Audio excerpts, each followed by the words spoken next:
I'm Duncan McLeod, and this is TechCentral's TCS Plus, brought to you today by CYBER1. We're going to be talking all about SOCs today, not the type you put on your feet, but rather Security Operations Center. And my guests today have built one and are successfully operating it today.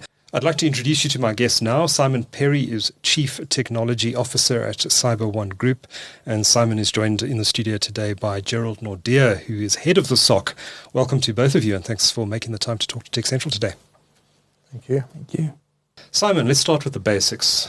What is a SOC? Why is it important? Yeah, so I think taking a look at a SOC in general, standing for Security Operations Center. I think what we're seeing from a global point of view is the shortage of skills within the market. And I think this is why, CYBER1 SOC was sort of developed started about 2 years ago. The main reason was really to assist our customers and offering a service to our customers and providing them, I guess, the skills to monitor the events that could be occurring from on the organization itself. Right. Okay. So this is do companies themselves deploy SOCs if they're large enough?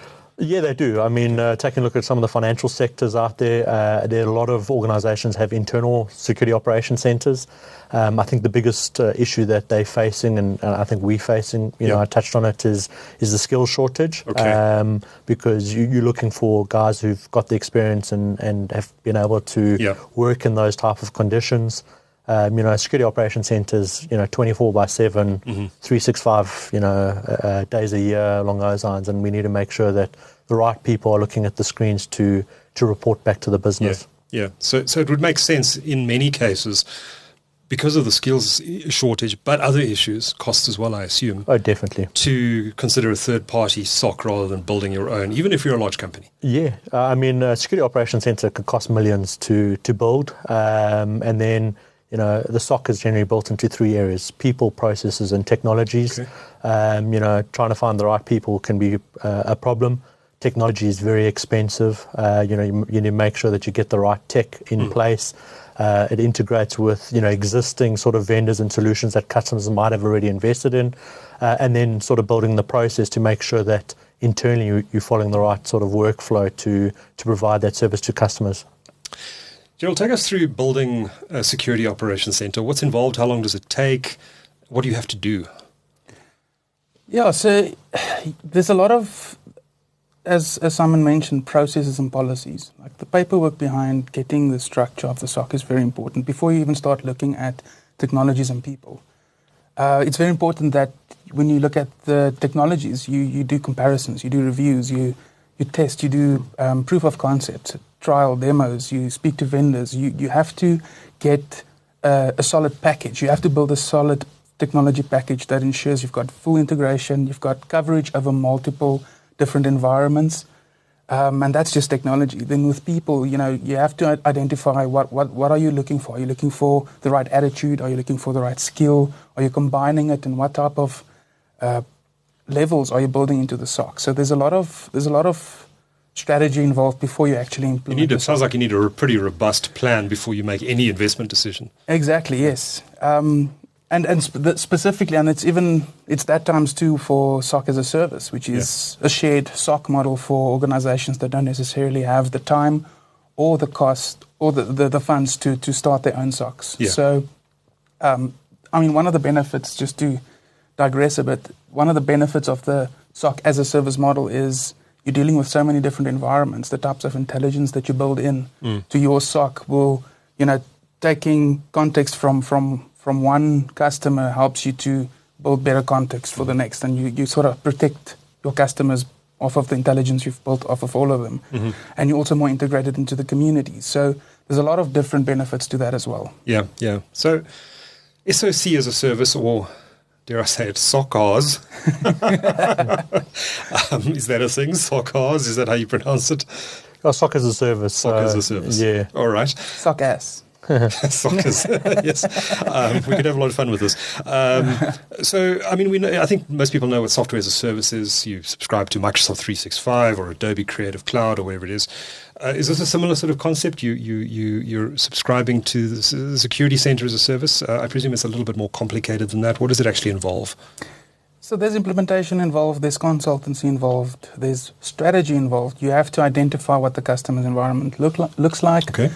And when consulting your customer, you need to identify, what are their weaknesses, what type of problems or risks is the business facing, and then you start identifying use cases on how you can develop a security strategy from a security operations center point of view. And that becomes an operational service where you continuously improve that model. You continuously improve security posture for the customer. So with implementation, you've now got your technology stack as the SOC, you've got your people, you've got processes in place. Now you need to start integrating that into the customer's environment. Mm-hmm. Okay. And this goes beyond just integrating technology. There's integrating communications. So collaborating with the customer, building SLAs out, like all those intricacies are important. And working on the use cases. I mean, customers generally don't know what's needed. Yes. And I think because we've been doing it, and a lot of the team members that sit on our team have come from SOCs.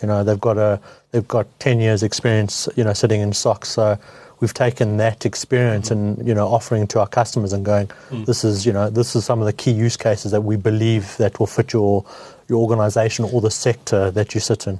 So take me through, I know you can't give away too many details, but Gerald, take me through what the SOC looks like. Are there big screens on the wall showing adversary activity, attacks that are happening in real time? What is actually happening inside the environment? Exactly that. So you've got your first line. So yes, there's the big screens in front. We've done it a little bit more dynamic. So the dashboards are not set in stone. Yep. The guys can dynamically change what they want to see to collaborate better with the rest of the team. But everyone in the SOC facility can see what happens on the dashboards. And it's kind of divided into different sections where you have from your level 1s through to your engineering teams, which is your 4th level. And it's built so that there's a central location where everyone can collaborate freely, because as we know, when it comes to a breach or any security risk for that matter, your response needs to be quick. So having the team close together with all the technology at their disposal right in the facility really enhances that capability. And when one of your clients comes under attack, I presume that the environment gets very interesting indeed. Yeah, it does. So it becomes a battle. It does, definitely. Normally we'll establish a war room. So we've got a little danger point inside the SOC facility, which is a little round table, that we get all the team leads into this danger point, and we discuss or build out a strategy. Are we going to respond to the customer while the analysts are on call with the customer to try and identify the problem? So again, the ease of working together is very important for us. If something happens, we get up and we start collaborating immediately. Simon, take us through what you must have had conversations with dozens and dozens of clients and potential clients over the last year or two. What are they typically looking for in a SOC? What are their top priorities when making a decision around outsourcing their security management to this sort of environment? Yeah, I think, the one area that you sort of spoke about is, customers facing incidents. Some of the stats at the moment, just for 2023, there have been over 600 major breaches that have occurred. In South Africa? Globally. Okay. Globally. That's major. So, we had the MGM attack that we've all saw, and, that was a social engineering attack that sort of triggered that. So, providing a service to customers, providing the people, the process, and the technologies, and also offering those 24-hour services to them is quite key. A lot of the customers we're chatting to, the teams are already, overworked, don't have the time, don't understand what they're looking at, and we're there to help and assist them in providing the right visibility for the organisation so that they can focus on the priorities and make things work. It's interesting what you say about 24/7. Do you find that adversaries would sometimes attack an organisation, say here in South Africa, at 3 a.m, knowing that there's probably less chance of there being a response at that time of the day? If you take a look at some of the syndicates that are sitting out there, there's, they're global syndicates. We know there's a massive amount of money in these syndicates, and that's why they've, built these type of teams and businesses to attack organizations. So I would say most of the time, we're seeing attacks happen from from anywhere in the world. So I can't tell you it's happening after hours because they know we're after hours. Generally, the case is really just making sure that we've got eyes on the screen to make sure we can report on it and actually get the team to investigate as quickly as possible. And what are the most important, or not important, what are the most common attack types that you're seeing out there? Phishing attacks, we're seeing that happen on a day-to-day basis. I spoke about the MGM attack. There was a voice phishing attack that initially kicked it off. What were they ultimately trying to do in that MGM case? They were trying to get the credentials of a user to gain access to, to sensitive... gambling systems and exactly, stuff. Exactly. And once they got that, they were able to sort of compromise the organization. Okay. So phishing is big. What about ransomware? So ransomware is always going to be big. I mean, it's ransomware as a service is quite a big thing that we see. We've had several calls from new customers to say that they've been hit by ransomware. Can we assist them? And generally jumping on a call to find out most of their systems are encrypted. Right. So how do we assist them? How do we help them? The biggest problem is customers generally don't have an incident response plan in place. Yep. They don't have the right backups in place, and they think it's a light switch where you can turn it on and say, cool, we can get the business back up and running. A bit like deer in the headlight stuff. Definitely.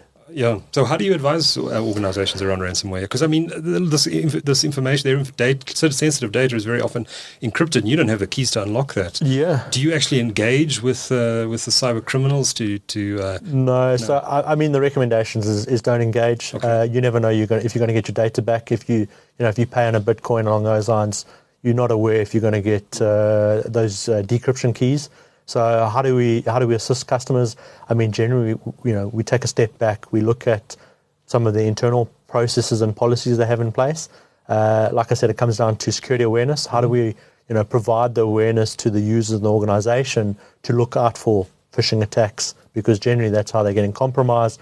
That's how the ransomware starts, and ensuring that they have, the right backups in place to restore if needed. Mm-hmm. Mm-hmm. Let's chat then about CYBER1's SOC and what it offers relative to some of the competition out there. I take it most of your competition is actually based overseas. I know there are a number of SOCs in South Africa, but my understanding is that you have a lot of competitors, particularly in Europe. Yeah. And some other markets around the world. But just tell me a bit about the SOC and how it perhaps is different to some of the other offerings out there. Perfect. Yeah, so I think, we decided about 2 years ago to build our SOC. I think the main reason we were looking at building a SOC is that a lot of customers were purchasing SOC-as-a-service from international organizations. They're paying that dollar rate, they're paying excessive amounts of money for people they never meet. And we were like, we've got the people, we've got, the right, technologies in place to offer it to customers. And we thought, how do we differentiate ourselves against the competitors in the market? And, you hear about a competitor who has a SOC, but, is it a next-gen, security operations center? So, I think we've learned a lot from the competitors. We've had a look at what's out there. We've had a look at, competitors' brochures. What are they offering? How do they provide that service to customers? But I think when we're offering a SOC to customers in Africa and Europe, the best thing is our price, because we're dealing with people in South Africa, and unfortunately the rand's not that strong. We can offer really, really competitive prices against the European and the American SOC-as-a-service competitors. Okay, yeah, because of the location, because of rand pricing, etc. Definitely. Yeah, interesting. Gerald, you spoke earlier about offering consultancy services. Let's expand a little bit beyond that. I know that the primary role of a SOC has always been detection and response and helping clients respond to attacks. But you mentioned that you also offer consultancy services. Maybe just expand a bit on why you do that and what you hope the outcome would be of being able to do that. So if we look at the model that we've built, traditional SOC is, as you've said, is detection and response. You get notified of an alert or trigger, and the analyst then follow a process to then notify the customer, and they get it resolved. But with our SOC-as-a-service model, what we've done is we've looked at a couple of frameworks of how can we assist in the continuous improvement of our customers. I mean, that's one of our value propositions, is we want to see improvement month to month on our service to the customer and the posture that they have. So we go beyond the detection phase. We start with preparation. That's where the consultancy comes in. So we look at the various environments in the customer's, we look at the various departments in the customer's environment, and we look at, where are the loopholes, where's the flaws, how can we, what would help us monitor better, what would help us detect and respond better, and what do they have in place, and what do they need to improve on. I mean, that's what we've built into our implementation. That's not an additional cost. That's part of our service to the customer, and that happens continuously. Okay. And like Simon mentioned, the people factor, that's really important for us, because people don't trust technology, they trust people that they've gained trust from. So that's very important to us, to have that engagement. We've got our lead teams who continuously have feedback sessions with the customer to see if there's any problems. Right. What are the current challenges? How can we assist from a SOC point of view? So, yeah, that's very much where consultancy comes in, and it's very important for us. That's a very big one of our big pillars is the consultancy, because that helps us to understand the customer, and it also helps the customer gain trust in our service to them. Okay. You must have to work as well with a lot of software vendors, a lot of solutions that are deployed to end user, into customers, and as we know by the nature of software that there are security flaws. There always will be, despite the best intentions of the developers behind them. There will always be flaws that can be exploited.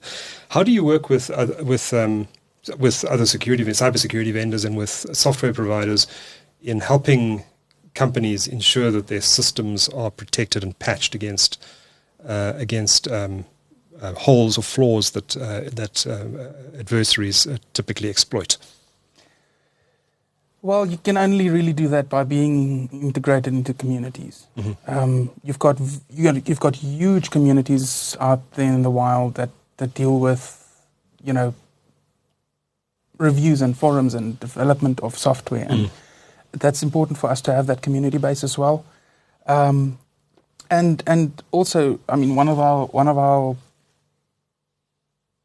key value propositions is the agnostic capability of the SOC. I mean, we've built extensive processes when it comes to the proof of concept of a technology. We're trialing and demoing it that, from development to UAT straight through to production. We follow those processes to ensure that the technology that we use as a strategic technology for the customer is something we can trust. And if something arises, we've got advisory services that we send out to our customers to say, listen, we found this vulnerability.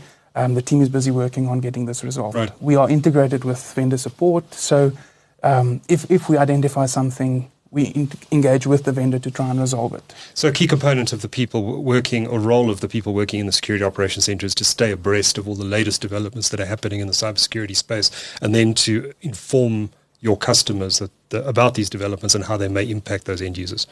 Correct. Okay, good. Simon, how long has the SOC been running for now? Just over a year, you said? Probably a year and a half we've sort of been running. Okay. We moved into our new premise probably a year ago. So we were running it out of one of our other business units. And then we thought it was time to grow and spread our wings and move into our own little area. So it's been a year since we've been in our new office. What would you say are some of the key learnings for CYBER1 over those 18 months? We probably should have looked at bigger premises. I mean, we've been there a year now.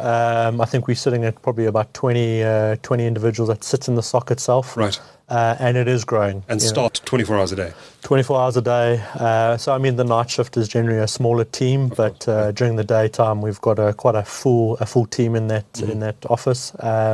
And we'll staff up if there's an incident, I presume. Exactly. No, definitely. Yeah. So if there's an incident, everyone who's on standby gets pulled in, and we then rotate in shifts to make sure that there's that continuity, that we can provide the service back to the customers. Okay.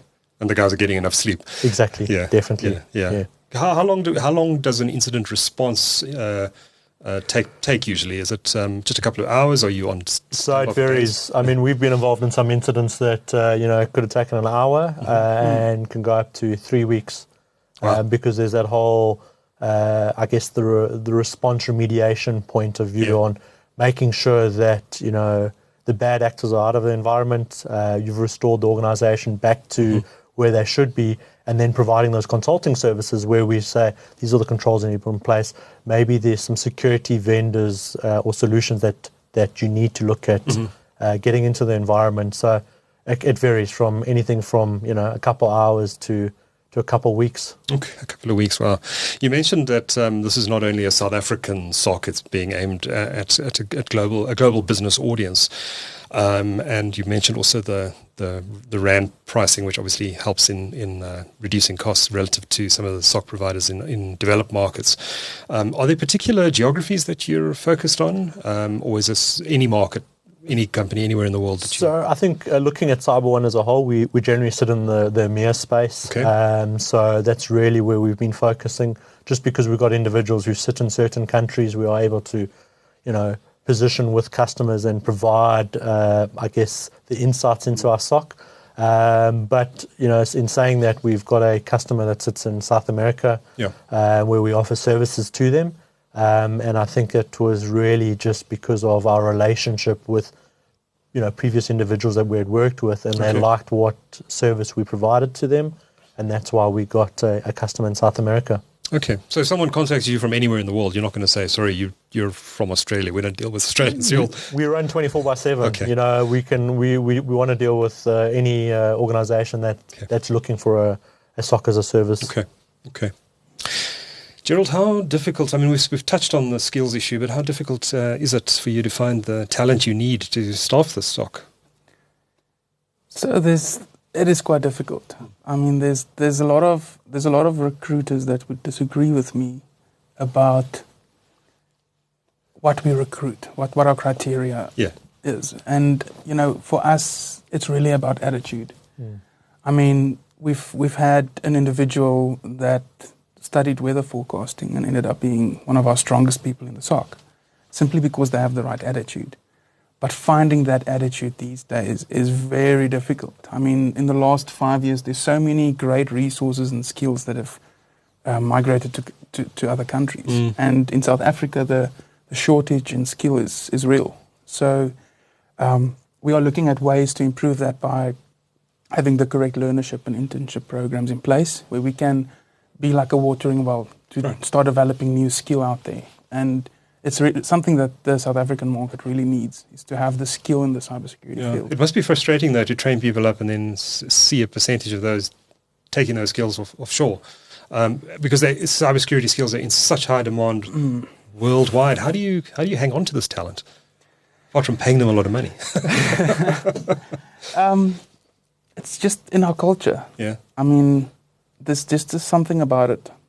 That people want to stay. Yeah, we have a very open culture. Yeah. Like we're not, we don't rely on a military based culture. Okay. Like we open.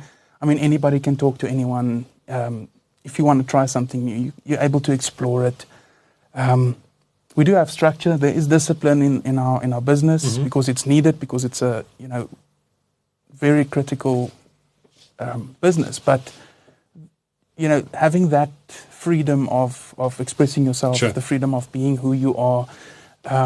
People like working there. Yeah, that's the bottom line. Like, we've taken a lot of individuals who are part of the SOC, started the SOC, so they've grown with the SOC. So we've taken a lot of junior individuals who have seen some type of growth path, and that's something that we want to look at and how we sort of promote within our business. We offer the right tools, the training, the skills development to actually, assist the individuals in growing themselves. We want to get to a stage where if somebody does leave the organization, they're leaving because they've reached their growth and they want to go do something different. That's what we're looking at trying to do. Okay. Yeah. Okay. And again, coming back to process, it's a very big thing for us. We've got training and development, which is appetizing to individuals who are starting out in the industry, because they want to see, okay, I can get there. There's something I can grow into. And if you can show them, this is what you can become. That's appetizing. It's a good way of growing inside the business. As Simon mentioned, promoting within the business is very important as well, because you're giving them again that freedom to be better. Yeah. And Yeah. that really works. Okay. Yeah. Good to hear. Good to hear. I want to ask a bit about, and this is not a subject I know a lot about, so I'm actually interested in learning a bit about how this process works, but the CYBER1 SOC is also ISO compliant, ISO 27001. ISO is an international standards organization. What is ISO 27001, and why was it important that you had this compliance? It comes down to trust. If we are compliant to an international standard around the field of cybersecurity, it shows that we can be trusted. What does the compliance require of CYBER1? What did you have to go through? There's an extensive process. Again, a lot of policies and procedures that needs to be in place. You've got your information security management system that you need to build out. And once you've built out these policies and procedures, you need to enforce them, and you need to prove that you've enforced them. And this goes all the way into HR, all the departments within the business, to show that you've got structure. You've got, asset management. You've got risk management in place. There's all kinds of processes and policies followed to ensure that we are secure. We are improving our posture. There's certain controls that's required in the ISO 27001, and I think that's where customers want to know. And because we've got that ISO certification, they're aware that we're following the. So it's really around operational processes and ensuring the company is very well run. Correct. Okay. Correct. Okay. How long does this process take, and what's involved? So we actually we fast-tracked it. I mean, it should have taken probably a year to do, and I sort of pushed the team to do it in probably 4 months. Yeah. Okay. So it was a lot of time and hours and that was spent gathering all the information and putting into play. But we But it's worthwhile once you've done it. Definitely. And I mean, this provides the reputation to organizations that don't sit in our country, So right. People who are sitting in Europe who are looking at SOC-as-a-service, they're happy to see that we've got the ISO certification, so they can trust us and we can provide a service to them. Okay. Do you align with other industry bodies and standard settings institutions in cybersecurity? I'm thinking of NIST, for example. So, I mean, Gerald, I know you probably want to touch on this. This is some of our frameworks that we do follow, and I think that's something that we're always looking at because customers generally looking at, the likes of NIST and things like that. So we follow NIST religiously. Okay. Around incident response. Again, you've had such a large organization and communities that's bolted onto NIST, and they've got it to a stage where it is well thought through and it can be utilized in almost any environment. So we've incorporated that into our incident response capability. And earlier on I mentioned around the preparation of security posture, like improving the customer, consulting, and this all comes down into NIST as well. In NIST you have the preparation phase, which is pretty much pre-incident. So you're making sure that you're building out the correct countermeasures and you're enforcing the right structure into the environment to secure it. And then you move to the detection phase where that's where you start following the incident response processes. And then after you've followed you've successfully closed a incident response, you've got review phases and reporting and documentation and the continuous improvement. And NIST is really good in following through that framework is really good in following through a process from where you start preparing for a breach to where you are breached to where you learn from your mistakes. Interesting. There are a lot of regulations out there that we have to align to. We've got customers who might sit in the financial sector. So what are the PCI controls? What do we need to put in place? There's, the data protection policies that are out there, dealing, in South Africa, you've got your, protection of your POPIA Act. You've got GDPR dealing with, personal data being moved. And then because we've got quite a big entity in Kenya, they've also got their Kenyan data protection policy. They're all very similar in a sense of they seem to take very similar sort of points and I guess areas to cover. So we sort of try align to those type of data protection policies and ensuring that we have the right controls and visibility for the customers. We had the chairwoman of the information regulator in here a few weeks ago, Pansy Tlakula, who's talking about data breaches, etc. Do you interface with the information regulator at all through your work? So I think we do a lot of research on it. We take a look at the specific frameworks, the specific controls that are required from that point of view. Dealing with customers who've have seen a breach. What do they do? How do they handle it? How do we follow the right processes to ensure that we report back to, the public on a breach? So, yeah, we do have to deal, and follow what they're trying to do. Gerald, lastly, I believe that CYBER1 also white labels the SOC for larger companies that don't want to build this resource in-house. Take us through that solution and how it works.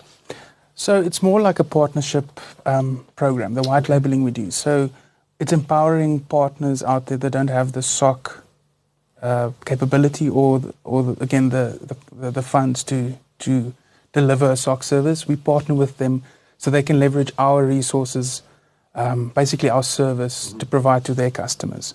So it's more of a the white labeling we do is more of a, if I can call it, like an affiliation type of program where we can integrate with another partner to provide a bigger service to a customer. It's again just to ensure that we do have the capability of integrating.